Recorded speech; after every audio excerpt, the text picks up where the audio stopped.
This conference will now be recorded. Okay, good evening, everybody.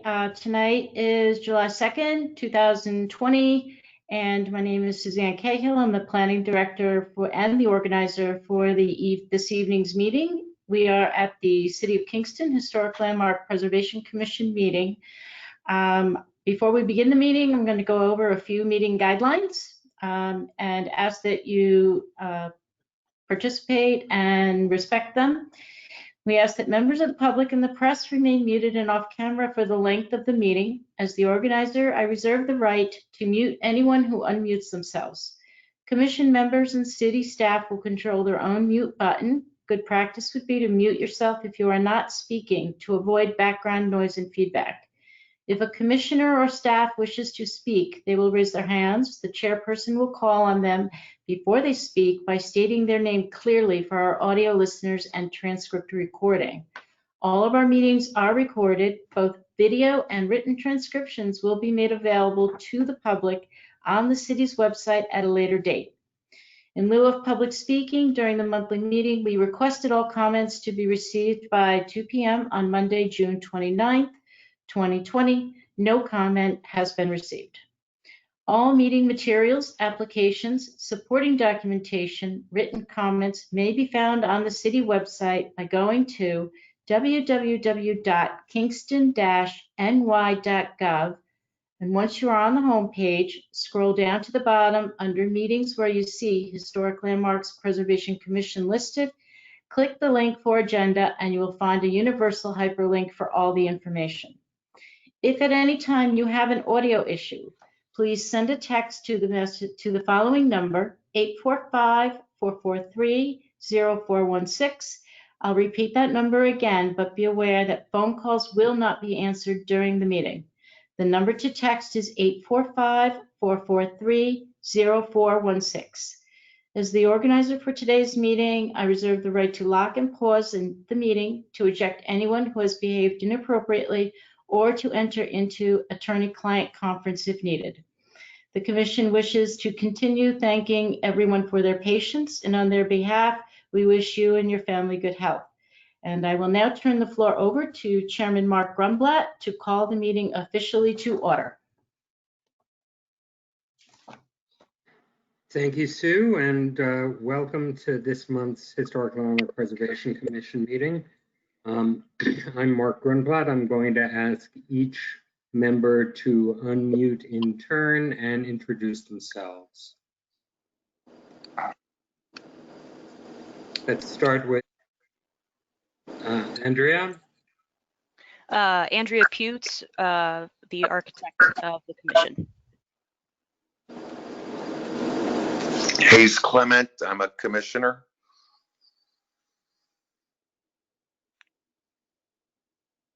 Okay, Robert Tonner, commissioner. Kevin McAvoy, commissioner. Kevin McAvoy, commissioner. Thank you. Our first order of business is the approval of minutes for last month's meeting. Has everyone had a chance to take a look at those? All right, I will entertain a motion to approve the minutes as submitted. I see Hayes has moved. Do I have a second? Thank you, Andrea, for that. All right, I'll call the roll. Andrea? Aye. Hayes? Aye. Robert? I abstain, I wasn't there last month. Kevin? Aye. That's an aye. I also vote in favor. I believe the motion carries. Mm-hmm. All right, moving to the first bit of old business, 276 Fair Street. Do we have everyone we need to address that application?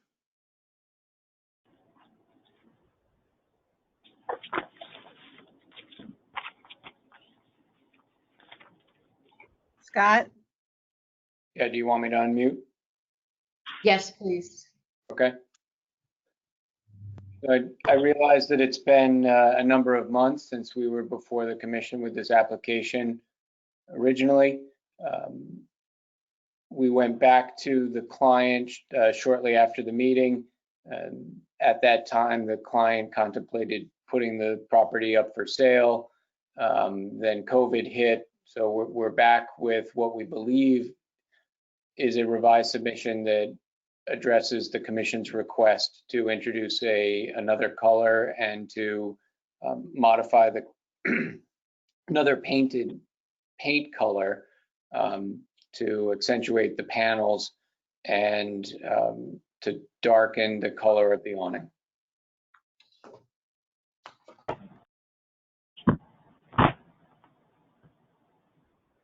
Mark, this is Sue Cahill.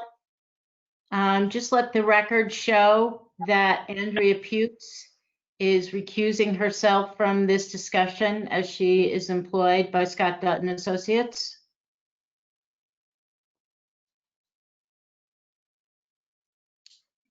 Thank you for making that clear. We will allow Andrea to withdraw from the consideration of this application. All right, has everyone had a chance to take a look at the new and improved application? A question. I was a little confused by the way it's labeled, Scott. Which is the new revised proposal? The very last slide Correct. without the differentiated panel under the window? No, the board requested that the panels be differentiated. But that's the middle slide. Not in my package. Oh, yes, Or second to last. yes. Okay. It's indicated as Rev 12/11/19, which is when we made the revision in Photoshop. Okay.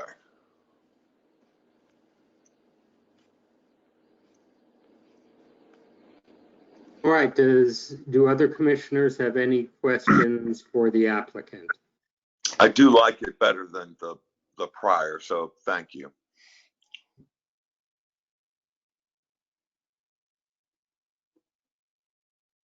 Kevin, Robert, any questions? No, I think it looks great too. So I'm fine. I have a question. This is Juliet, Olsen, Stafford. Can you guys hear me? Yes, Julie, we can. I just want to confirm, is that awning going to be darker now? It's not going to be the same red. It's going to be a darker red? Correct. It's indicated with a sunbrella color. It's Terra Cotta, if I'm not mistaken. Let me open up the document. Yes.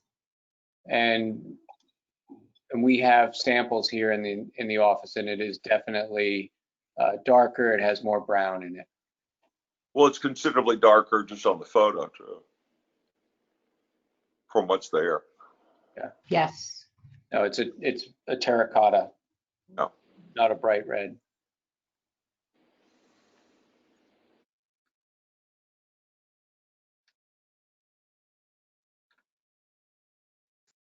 Okay, if none of the commissioners have further questions, I will entertain a motion to declare this a type 2 action under the State Environmental Quality Review Act. So moved by Hayes. Do I have a second? Thank you, Robert, for the second. Yes, I see it. All right, I'll call the roll on this declaration. Hayes? Aye.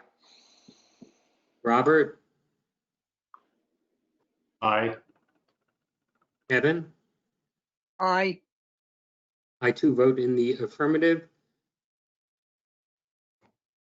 And note Andrea's recusal. Thank you. All right. All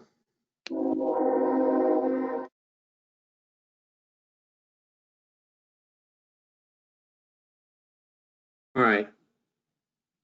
Then I would move that the commissioners find as fact that the proposed plans for the facade surface, doors and windows and repainting work and new awning at 276 Fair Street in the Stockade Historic District by applicant and owner Jean-J Carquillat.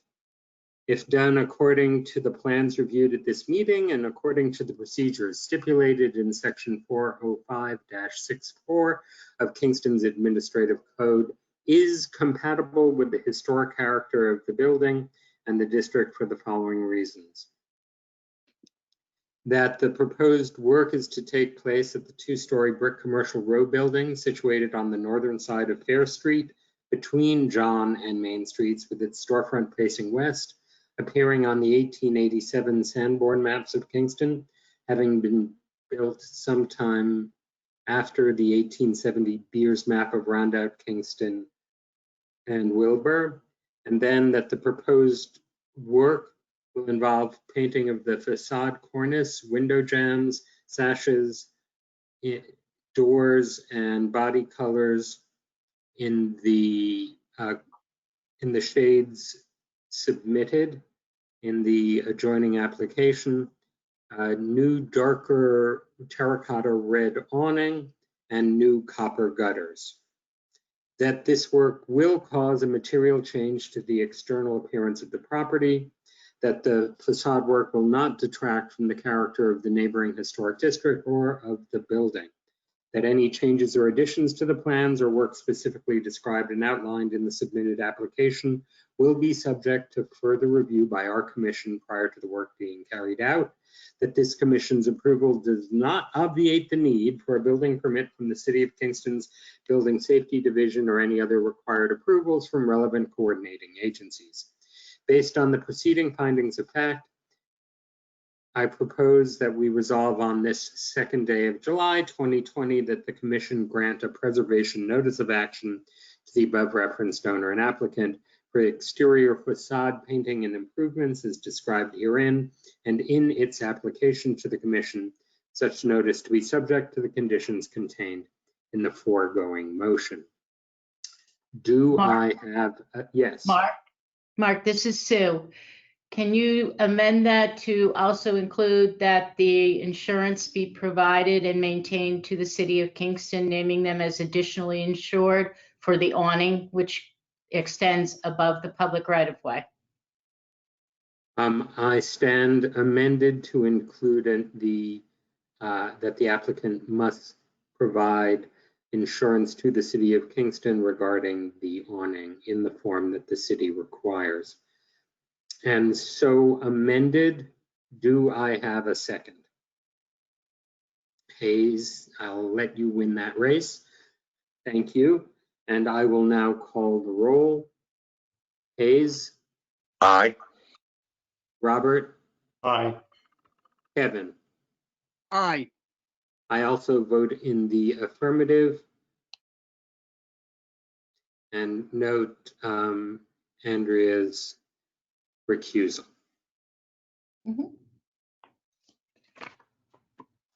Okay.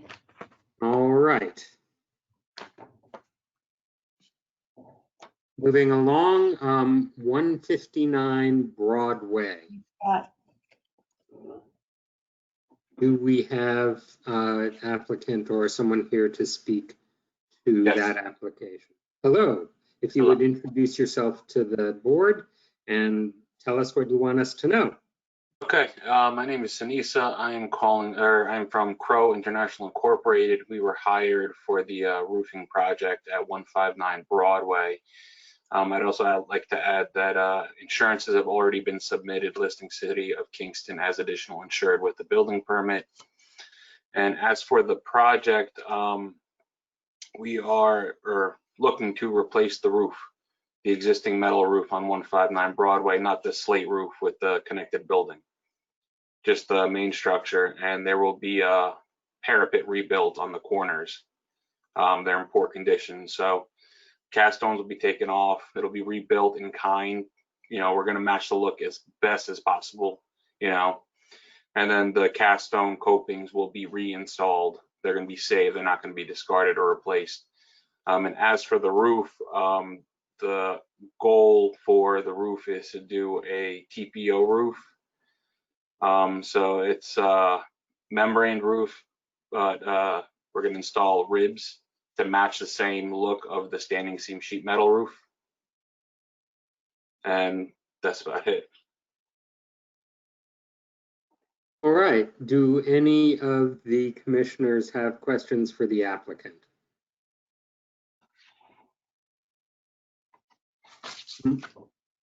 My question was the visibility of the TPO roof. I'm trying to walk myself mentally around the building. From what angle would I see that?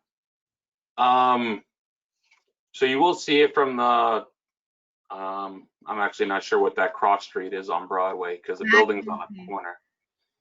From the cross street, you will see it a little bit on the sides, and if you're inside the actual main property, you'll see it. The area behind the parapet wall, obviously you won't be able to see, but I mean, the goal is to match the color and the style as best as possible with the TPO roof. It's just the TPO roof is also just more cost efficient to the owner.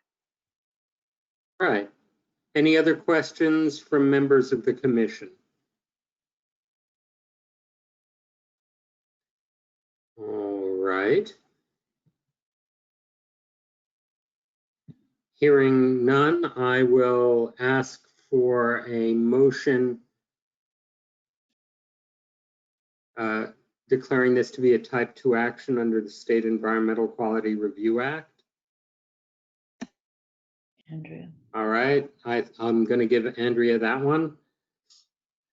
Hayes, are you indicating the second? I get that. All right, thank you, Hayes. I will now call the roll. Andrea? Aye. Hayes? Aye. Robert?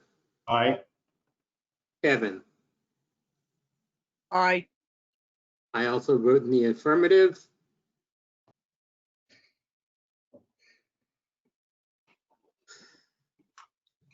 All right. I would move that our commission find as fact that the proposed plans for a new roof at 159 Broadway, the Kingston Catholic School building in the Rondout Historic District by applicant Crow International Inc. and the owner Reverend William A. Scafidi, if done according to the plans reviewed at this meeting and according to the procedures stipulated in section 405-64 of the City of Kingston's Administrative Code, is compatible with the historic character of the building and the district for the following reasons. That the proposed work is to take place at the 2 and 2.5 story Gothic brick building situated on the southern side of Broadway, on the corner of Broadway and McEntee Street, formerly known as St. Mary's School, having been built in 1913 and designed by architect Arthur C. Longyear. Wow, excuse me a moment. Let me close a window.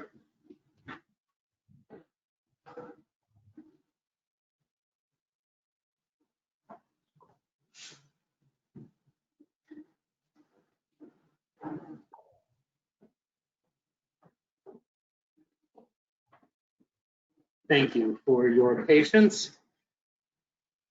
Designed by architect Arthur C. Longyear, appearing on the 1914 Codwise map of Kingston, with its projecting center pavilion facing northeast. That the work as proposed will involve removal of the existing metal, asphalt shingle, and EPDM roof and brick and cast stone masonry roof parapet walls to the top of the cornice, and the in-kind reconstruction of those parapet walls to the cornice, and the installation of a new TPO flat membrane roof to the entire building. Terra Cotta color in back, tan in the Broadway facing ring, and tan above the deck, to match the look of the existing roof as much as possible. That this work will cause a material change to the external appearance of the property. That the said facade work will not detract from the character of the neighboring historic district or the building. That any changes or additions to the plans and/or work specifically described and outlined in the submitted application will be subject to further review by our commission prior to the work being carried out. that this commission's approval does not obviate the need for a building permit from the City of Kingston's Building Safety Division or any other required approvals from relevant coordinating agencies.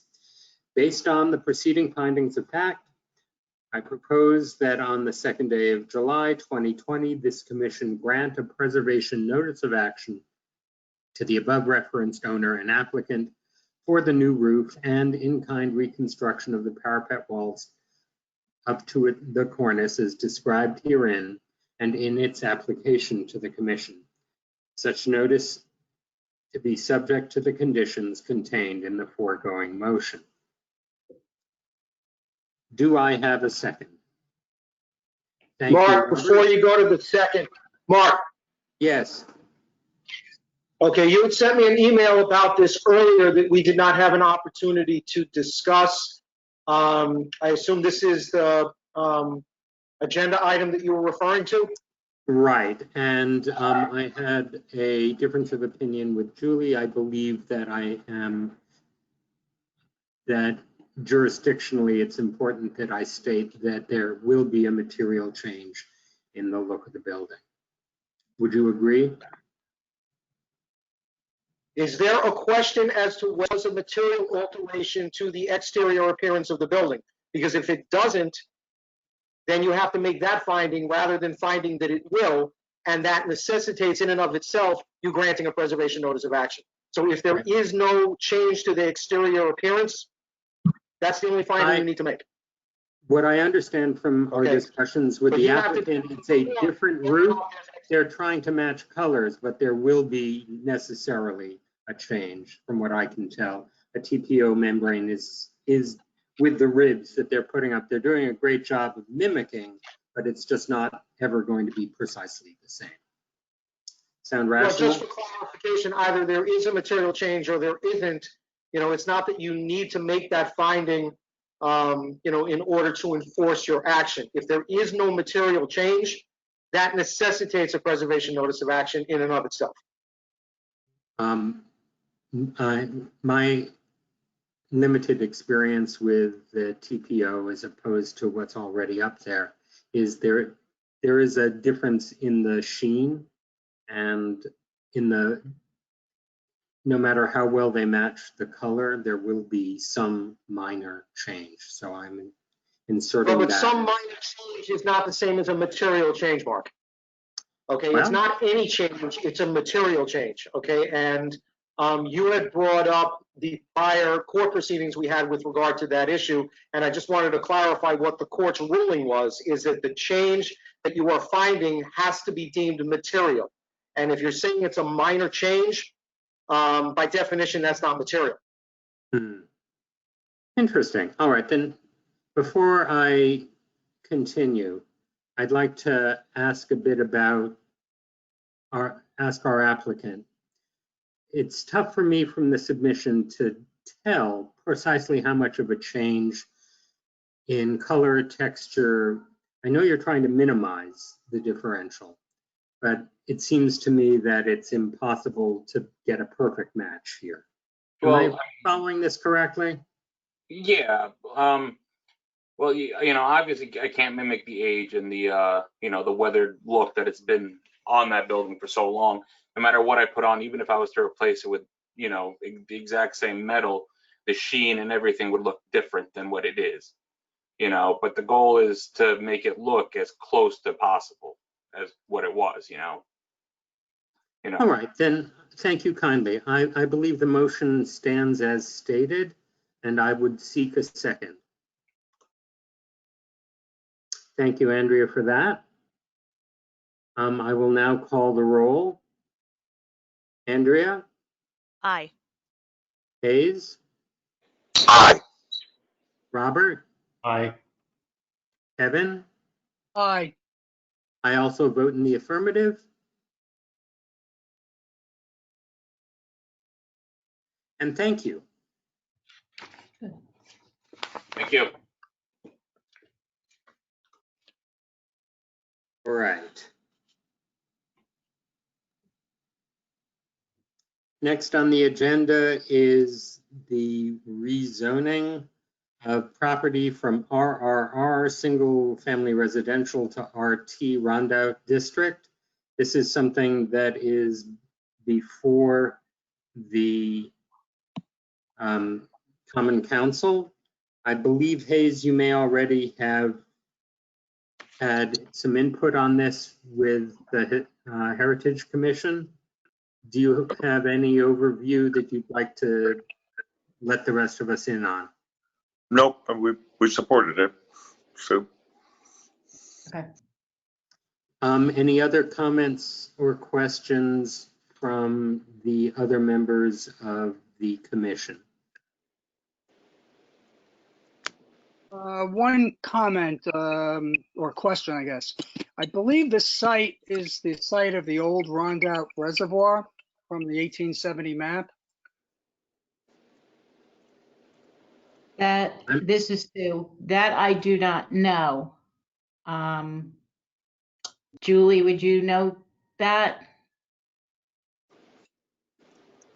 I do not know that, and I just want to correct that this was not passed by the HAC. This is Oh, it's still relatively to go? This is Sue. The HAC acted on a referral on the open space plan to the Common Council.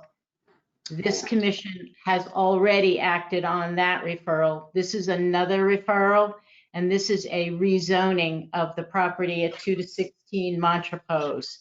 So the rezoning would only change the base classification of the zoning district from a residential district to the RT. It would extend the RT district as it's classified under the zoning ordinance to this particular parcel. This does not make it a historic district. The Rondout Historic District, which is on the National Register, is not adjacent to this particular property. However, it is in proximity, which is why the application has been referred to the commission for a recommendation. Excuse me, Mark? Dan? Yeah, just for clarification, technically this has not been referred to you yet. It has not appeared in front of the Laws and Rules Committee. It has not appeared in front of the council. The petition to rezone was sent to the city clerk, and basically, as is our practice to expedite the process, we have forwarded it immediately to you and to the HAC. But the official referral still has to come from the Common Council. They have not heard or seen this yet at any of their meetings. So this is a preliminary discussion just to get you familiar with it, get you the opportunity to review it, so that if there are any questions, you can have them answered in advance. I would anticipate that the formal referral will be made at the Laws and Rules meeting, recommended by the Laws and Rules meeting, I believe, next week, and then formally referred by the full council at the August meeting. So there is some time. But Sue is accurate. This is a request to rezone the property. This is not asking you to approve what is proposed for the property. If that proposal ends up triggering your jurisdiction because it's in a historic district, it would have to come back to you for a preservation notice. Similarly, there may need to be some action, through SECRA, but I mean, this is merely about whether or not rezoning that parcel is appropriate. Does everyone on the commission understand the RT district? It's my understanding of it.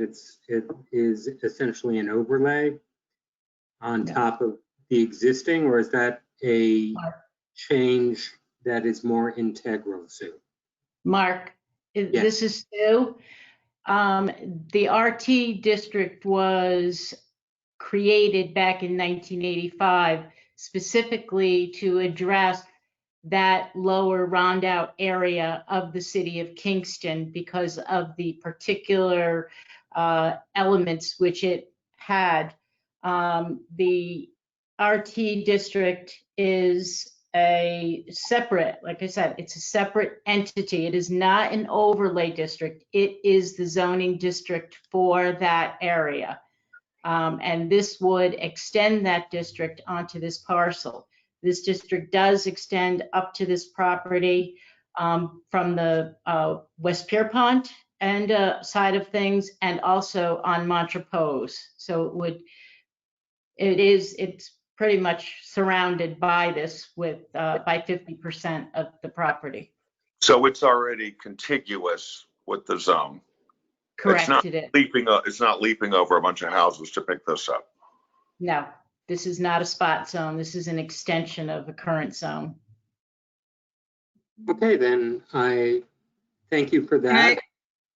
I just want to say something as well. This is Juliet, Olsen, Stafford. From my understanding, I'm not an authority on zoning, but the Arti District is aims to add some flexibility to projects, and the R district is very restrictive. So they're asking for a zoning change from a very restrictive lot to a very flexible lot. I would agree. I think that's a fair overview of the two zones. All right, well, I think we get to await the more formal referral, as Dan has described. Do we need to even respond in any way at this point, Sue? Well, if the formal referral comes from the committee, you would have to respond at your next meeting. I'd have to look at the dates. You would have 30 days from the committee's meeting on the 15th.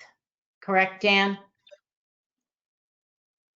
That's what the Yes, cover which is letter why we try to get you early so that you can start the process and start considering it, so that you're not getting an application on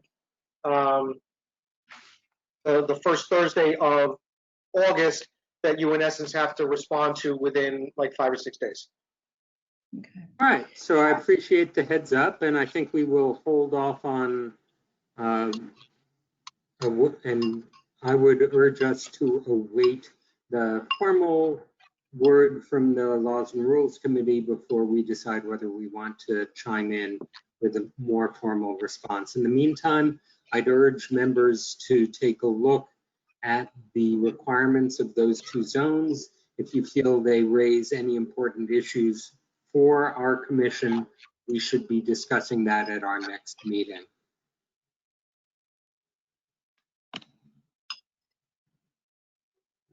All right, which will be August 6th, if I'm calculating this properly. All right.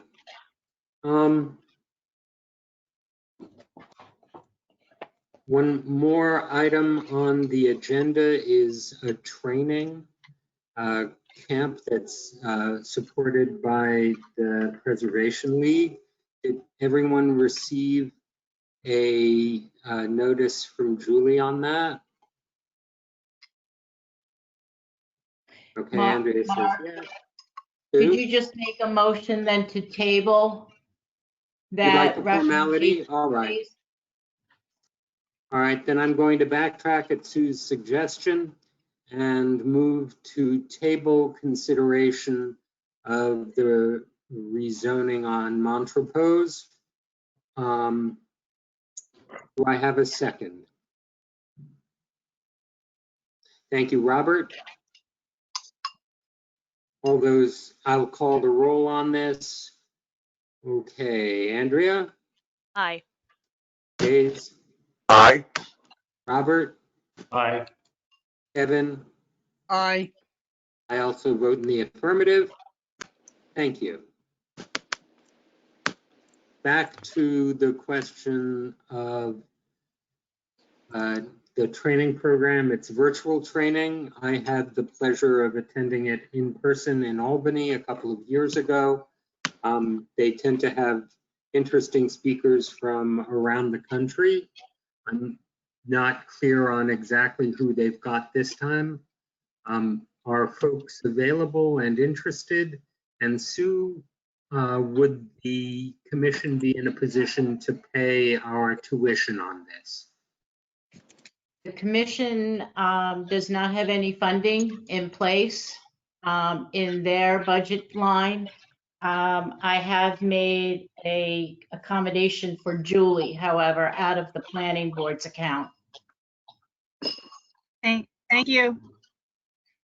Okay, then those of us who are interested, we're going to be paying our own way, at least for this one. And I would suggest that we set aside some money for tuition for training in future years. So it's up to each of us whether we can and are interested. I would urge all members to check it out if you can do it and you're interested in it. To go ahead.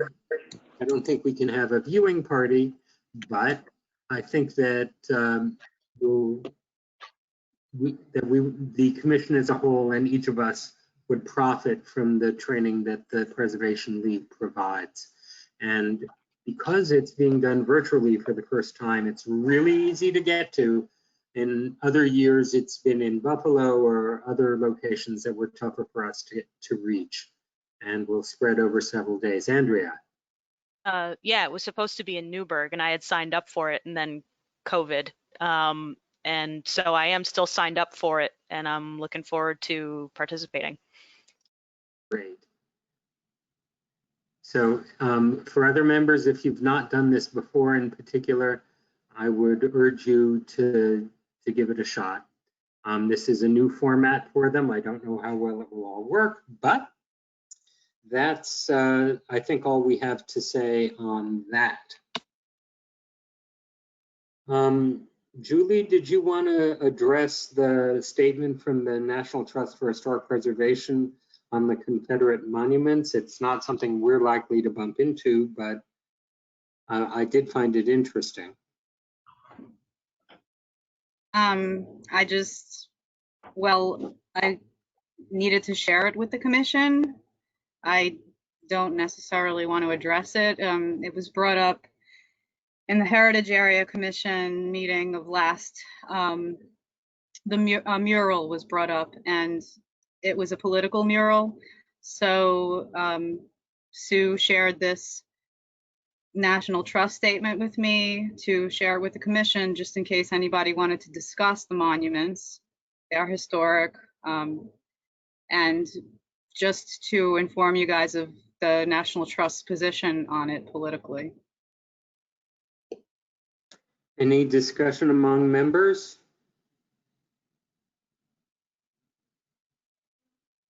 All right. I believe then I will entertain a motion to adjourn. So moved by Hayes. Do I have a second? That was a close one. I'm going to give it to Robert. All in favor? I will call the roll. Hayes? Aye. Andrea? Aye. Robert? Aye. Evan? Aye. I also vote in the affirmative. Thank you all. Okay. Yay! Bye, guys. Have a good one, everybody. Thanks, you too. This Thank you. conference will now be recorded. And I don't want to record you. I want to end it. Bye-bye. No Bye. more